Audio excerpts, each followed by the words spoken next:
আবৃত্তি করছি সুকুমার রায়ের হারিয়ে যাওয়া কবিতা। ঠাকুর দাদার চশমা কোথা? ওরে গনসা, হাবুল হোঁতা, দেখ না হেথা, দেখ না হোথা, খোঁজ না নিচে গিয়ে।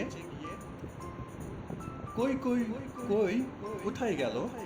টেবিল টানো, ডেস্ক ঠেলো, ঘরদোর সব উল্টে ফেলো, খোঁচাও লাঠি দিয়ে। খুঁজছে মিছে পুজোর পিছে, জুতোর ফাঁকে খাটের নিচে, কেউ বা জোরে পর্দা খিঁচে, বিছনা দেখে ছেড়ে, লাফিয়ে ঘুরে হাঁপিয়ে ঘেমে, ক্লান্ত হবে পড়লো থেমে। ঠাকুর দাদা আপনি নেমে আসেন তেড়ে মেরে। বলেন রেগে, চশমাটা কি ফ্যাং গজিয়ে ভাঙলো নাকি? খোঁজার নামে কেবল ফাঁকি দেখছি আমি এসে।